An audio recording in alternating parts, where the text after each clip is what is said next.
All right, good day, everyone, and welcome to another edition of our Google Plus Hangout for our channel's Beam. My name is Victor Matthias, and today we're looking at the International Youth Day.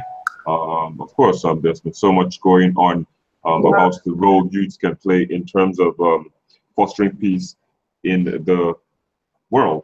Well, today I've been joined by Ben Cosmos, who joins us from Kuala Lumpur in Malaysia. Ben, thanks for joining us. And I also have with me Hamzat Lawal, who joins us from Nigeria's Federal Capital Territory, Abuja. Well, Hamza, let me just begin with you. I mean, the debate of the definition of a youth is one question that has been going around so much, especially in Nigeria. Like, how do you define a youth in Nigeria? What's the age range? Well, if you look at constitutionally, it's 18 to 35. Even the African Youth Charter specified that the age bracket for young people is 18 to 35. But if you look at the United Nations age bracket, it's actually 16 to 24. But we're working with the African Youth Charter and, of course, the Nigerian Youth Policy. That's Nigerian Youth National Policy, which states that 18 to 35 is actually the youth age bracket in the country.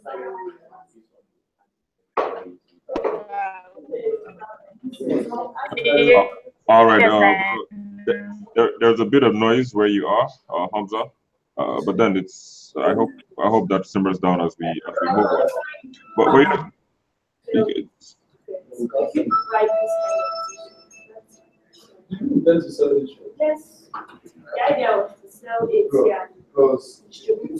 Yeah, Hamza, I was saying there's a bit of noise where you are.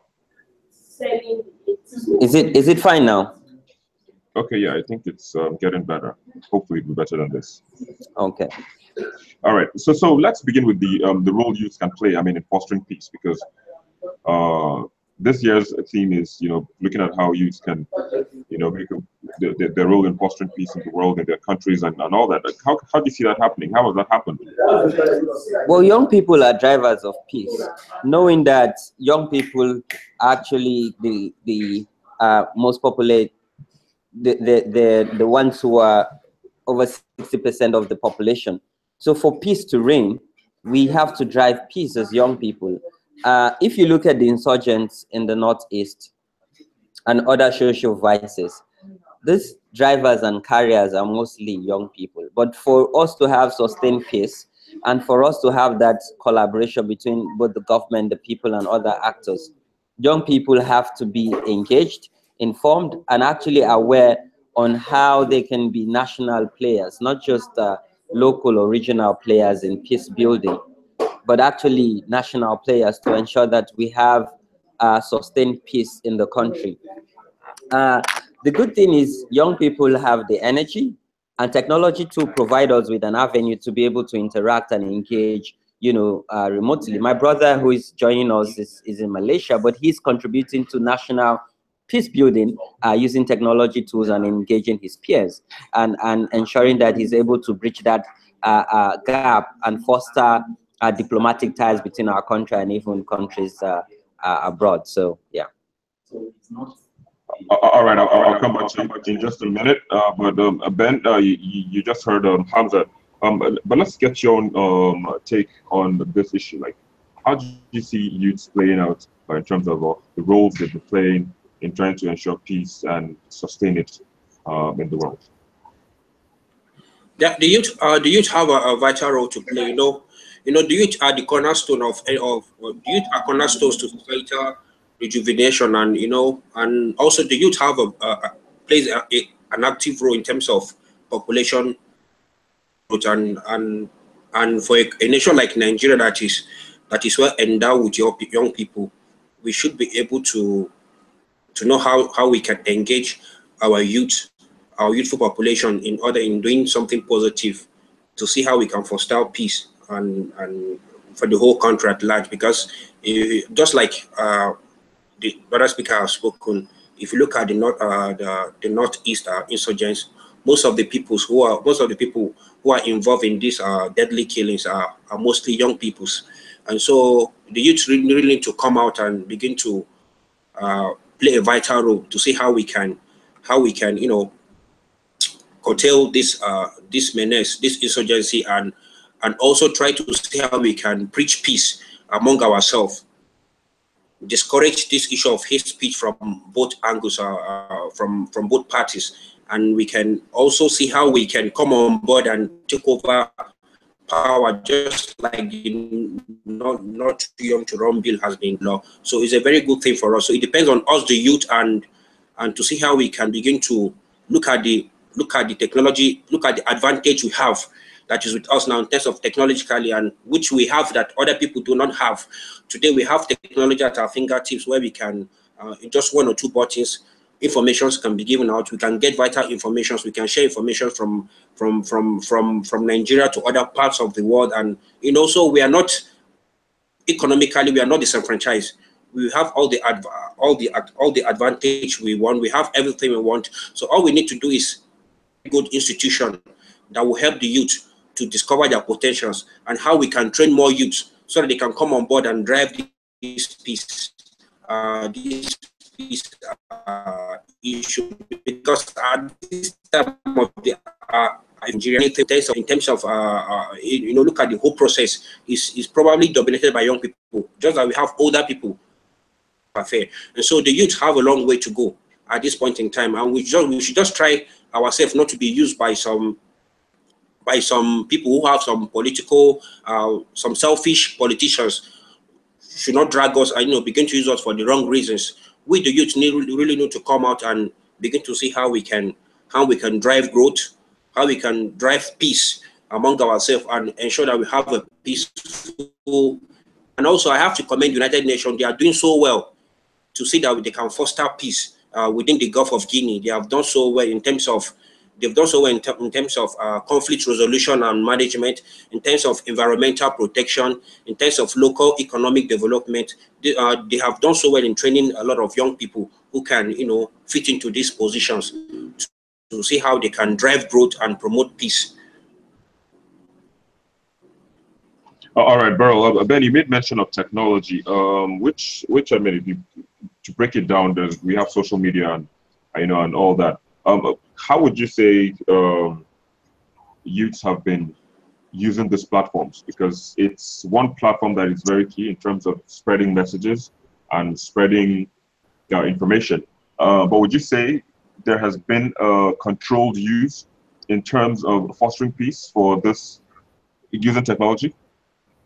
No, actually, for a nation like Nigeria, we don't have the capacity to control the use of internet, to control the use of people, in terms of hate speech and all that. We don't really have that capacity. I don't think we have a strong technology in place that could monitor people, what they say. When you say something on Facebook or your social media, you'll be picked up in less than 24 hours. We don't really have that strong capacity to do that.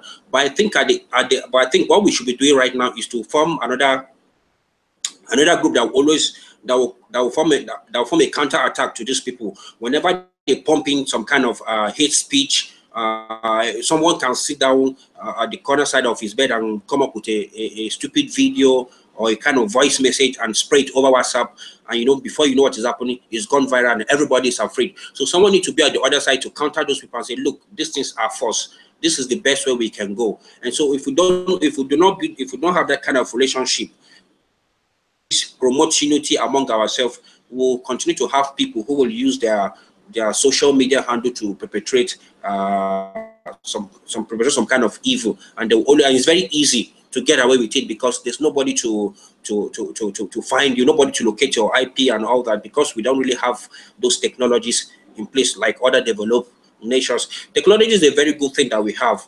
It's something that we have that if we use it very well, it's going to be a huge plus for us. But because it depends on how we are using it. We can either use it in a positive way or in a negative way. But like the use of WhatsApp, Facebook, Twitter, and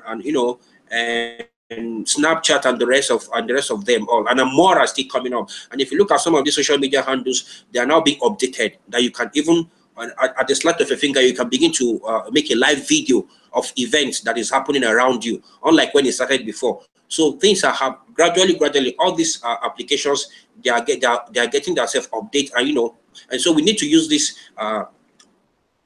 among ourselves.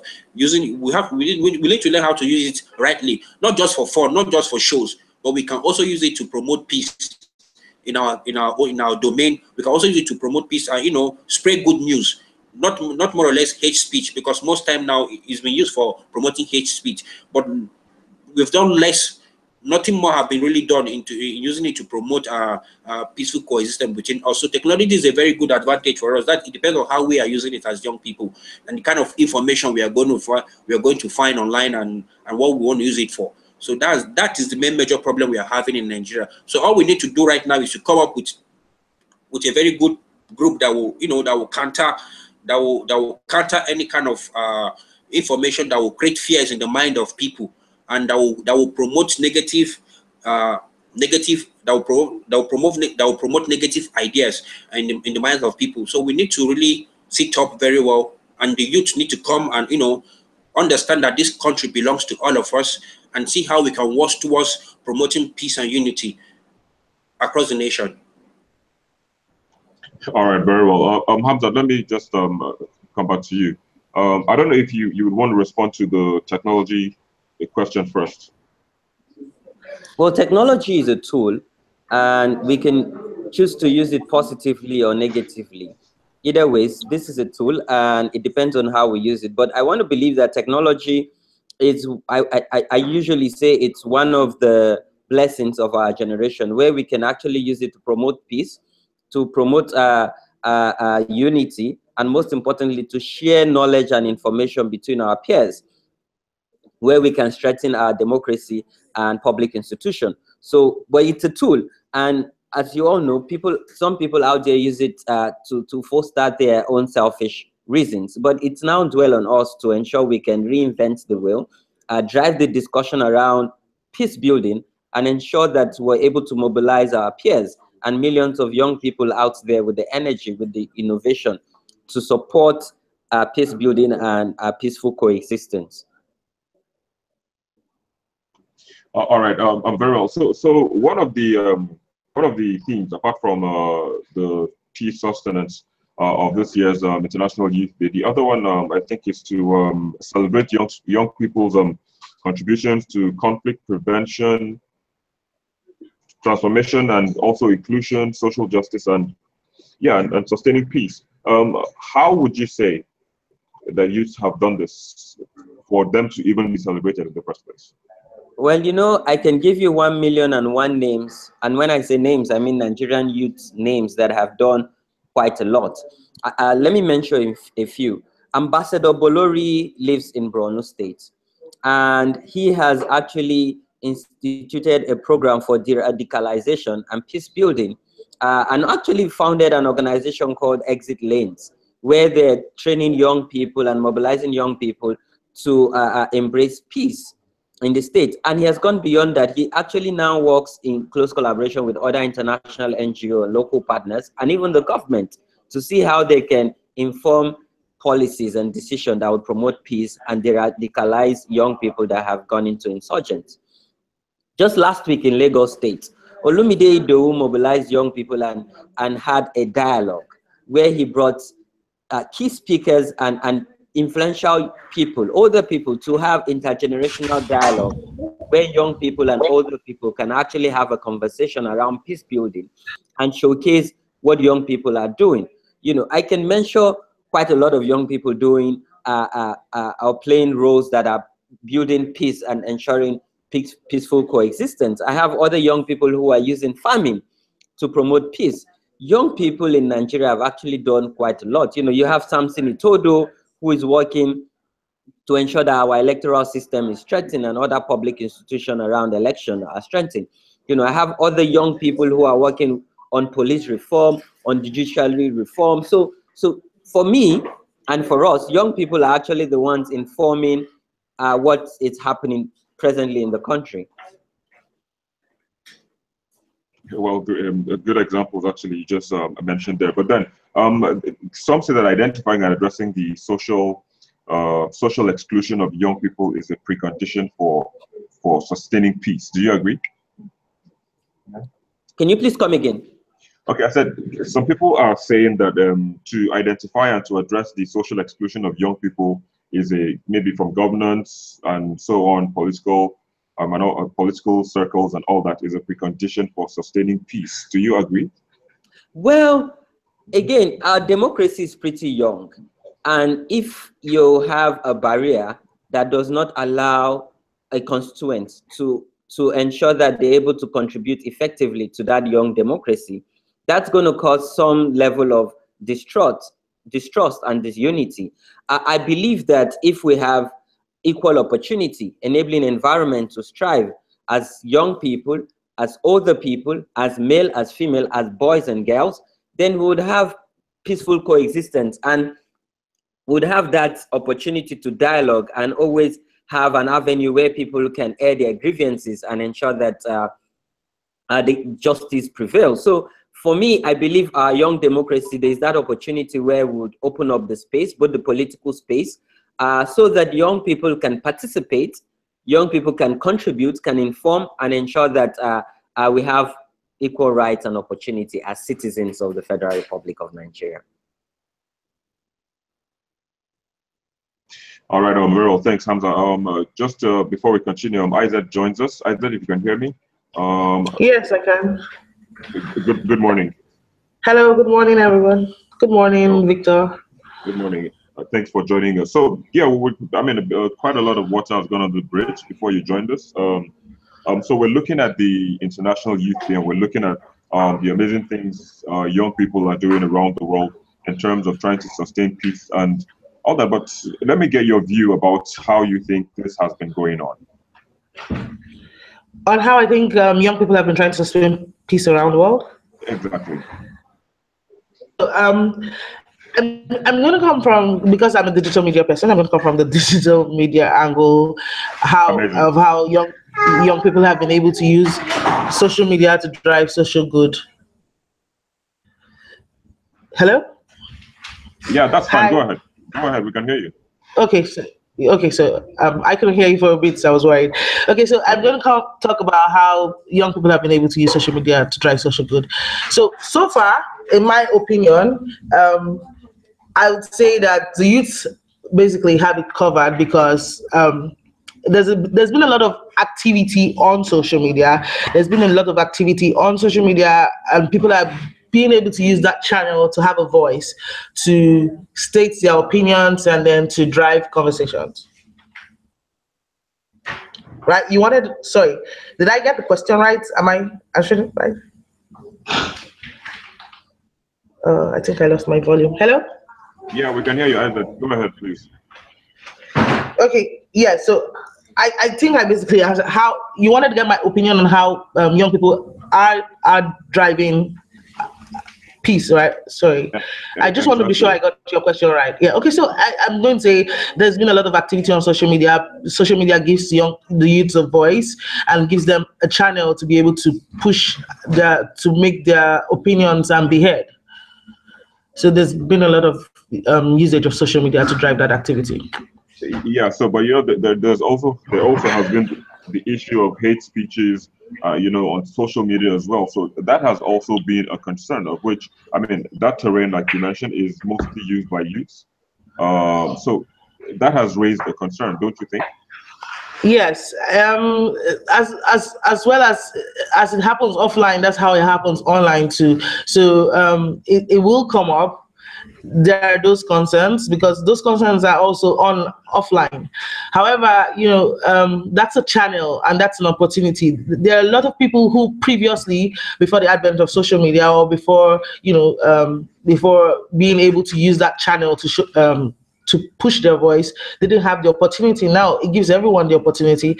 So despite and regardless of the hate speeches, there's still the opportunity for the people like Hamza and other people to be heard online. I know a lot of people who are driving conversations on different things, from police brutality to even environmental concerns to government didn't previously exist for a lot of people. So regardless of the hate speeches, because those come up whether online or offline. So regardless of the hate speeches or regardless of the cyberbullying, there's still that opportunity available. We can't shut the channel down because of hate speeches. Yes, indeed. I would agree with you. We can't shut those channels. But so, I mean, we recently saw Hamza actually earlier mentioned and Samson Itodo, who came up with the not too young to run a bill, and he's also looking at electoral reforms. But I mean, the not too young to run. Hello. Oh, Yeah, I lost you for a bit. Yeah, there's a bit of noise coming from you, and that's why. Yeah, so in terms of, I was talking about the not too young to run a bill. If it eventually passes, do you think the youths are ready to step in? Not for 2019. I think we're ready. I think that we think that we are ready. I think that we want to be ready, but my opinion is I don't think that, because okay, maybe it's just me. I haven't particularly seen anybody that is ready for 2019 yet, because I think it takes a while. There's a momentum, it builds up, and I haven't seen anybody who's towing that particular line. So maybe not 2019, maybe further down the line. I really believe that it was an awesome move. Thanks, Samson Todo, and I'm so glad that we got the hearing, and not young. Okay, Hamza, you want to say something? Oh yes, so I'm glad you said it's your personal opinion, Isaac, but we keep hearing this question all over and again. Are young people ready to take leadership role? You would agree with me, Isaac, and my brother Ben, and even Victor. In the civil society space, young people are the ones dominating and leading this space. In the entertainment industry, young people are the ones dominating and leading this space where we're actually contributing to GDP growth of Nigeria. If you look at private businesses and social enterprise, young people are the one leading. And then when we come to politics or public governance, and then we keep hearing, are young people ready? I'm not sure, but when do you think young people would be ready? When I was younger in my pre-nursery, we keep hearing that you're the future leaders, you're the leaders of tomorrow. I am older now. Yes, still less than 35, but I still keep hearing I'm the future leader, the leader of tomorrow. For me, I believe that the tomorrow is now. And if we keep saying, are young people ready? Let me ask you publicly, if I run for public office today, would you vote for me or not? Do I have the... Okay. It does not define if you are a good public administrator or someone who would run, who would effectively manage a public office. Can we allow the people to decide and create that enabling environment where both younger and older would vie for the same position and allow electorate to decide? Because even if you're older, that does not make you a good administrator or a public official. People who have been looting Nigeria as of today are not young people, they are older people. Why do we think that young people will not even do better than what we have today? No, present economy of the world is being led by young people. If you go to Asia, if you go to the US, if you go to the UK, even France, I believe and I'm sure that young people, I think it's even late. We need to occupy the space. I'm not saying we should kick all the older people out of office, but we should have that intergenerational. We should have that intergenerational equity where both younger and older people can work side by side and take Nigeria to greater heights. And for me, the question about if young people are ready should not be it. Are older people actually ready? Let's ask, are older people ready? Because they've been leading for donkey years, for decades, and we've not seen real change. So I believe young people will be that drivers and take us to the promised land. Okay, so thank you, Hamza. Now, if you were running for any political position, Hamza, I most likely will vote you in. But you are not running for, and the people, I haven't seen anybody yet. Maybe it's just me. Maybe it's from my part of the internet. I haven't seen anybody online that's a young person that is looking to take a position in government or a position to lead. So I that is why I said I don't think that we're ready for 2019, we will be ready for 2023, but I don't think that we're ready for 2019. Yes, we're leading in the entertainment industry. Yes, we're leading in all along different sectors. However, I haven't seen anybody who is. It's more than just passing a bill. It's for people to be ready to take positions of power. So that was why I said, in my opinion, we're not ready for 2019. Again, I believe we're ready, and to me, 2019 is a defining moment. I can give you a list of names of young people who have publicly declared that if this bill sees the light of the day, they would run. Even this just concluded Lagos council poll. A lot of young people actually ran for office. I could give you a couple of names, and I attended a couple of public debates, and I followed a few on Twitter and other social media platforms where young people actually seek to run for that office. Even some of them were not given the opportunity due to past party affiliations. But we need to also understand something. The fact that this bill hopefully will see the light of the day, because we need 24 houses of assembly, state houses of assembly to vote yes on it, which we're announcing. A lot of them publicly declare that they're waiting to vote on it and they would vote yes. We all can't run for public office, but as young people, as long as it's a young person with credibility and has records to show for it, I think we just have to support that young person to run for public office and contribute to our young democracy. Again, it's not about age. Let's remove that factor. In some countries, once you're 14 or 16, you are allowed to actually vote. But once you're 18, you can be voted for. In as much as, yes, there's age reduction, I believe that we would get to that stage where age would no longer be a barrier, both to run for office or to elect people into office. All right, very well. Let's, as I said, would like to get Ben's opinion on this. Ben, do you think the youths are ready? I mean, if you look at how we've been leading in, like Hamza have said, the entertainment industry. If you go to the private sector, you see young people doing a lot of things. Even in terms of social media, developing applications and all that. We are doing a lot of things in terms of technology, agriculture. So we are doing a lot of things. I think we are ready, but I think we still have this party affiliation problem that will be some kind of problem we'll be facing as young people. But I think with time, things will be taken care of. For 2019, Anambra State, I think you can see some young people are now coming up to say, look, we want to run. So I think we can start from there. So there's always hope for us. There's always light at the end of the tunnel. We can start from the Anambra and see how many young people are coming out for the governorship election that is almost by the corner. And so I think we are almost ready. We are ready because there's nothing to wait for anymore. These old men have been ruling us for over a decade now, and it has always been the same story, running the same cycle. And so if we don't take up leadership now by force, I think there will be no, like Charlie Boy has said, if we do not stand up to speak for our fight for our right, we don't have any future. And so we just have to fight for the future now. And it's not going to come. It's not going to come so cheap.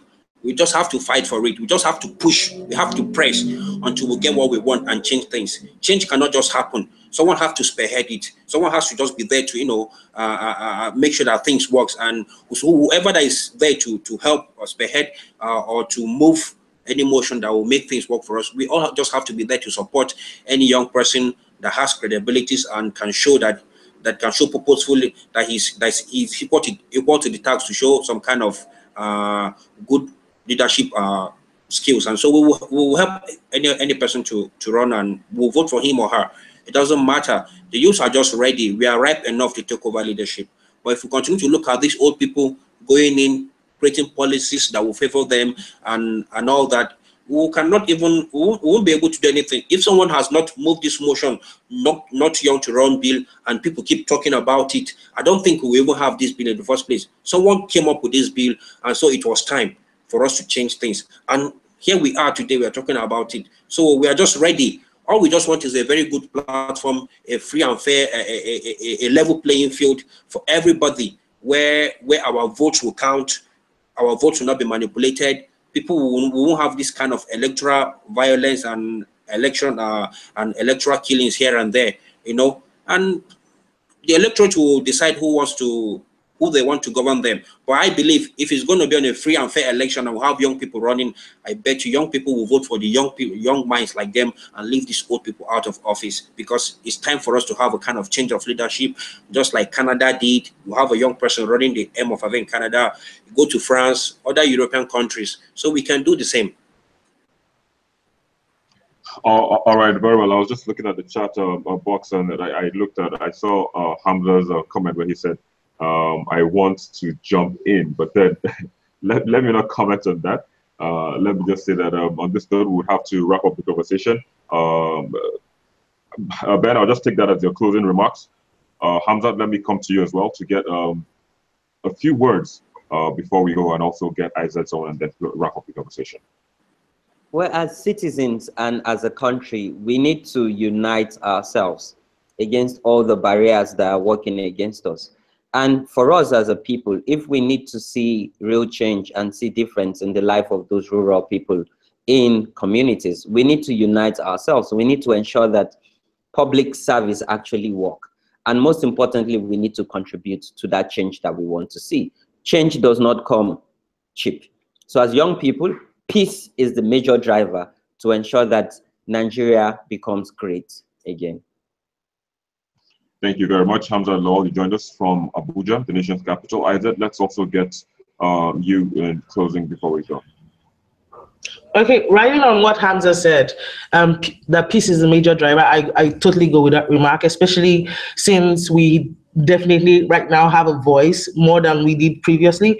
So again, peace is the driver, but still, I still think that, you know, it's more than just having the urge or the need to, you know, take leadership positions. I think that we should be ready. I think we should get ready and, you know, be ready to lead, as opposed to wanting to take over the positions because, you know, the older people are not doing what we want them to do or how we want them to do. I think that to take over that position, we should be ready to take over it. We shouldn't just get in there and start to feel like, you know, like we're complaining about. So again, I'm thankful for digital media and social media and the voice that it gives to us and the opportunities that we have. Thank you. Thank you as well, Isaac. You joined us from Lagos, Nigeria. Ben Cosmos from Kuala Lumpur in Malaysia. But then that's where we have to leave the conversation, and hopefully all the things you talked about, the things youths are doing to see that peace is sustained.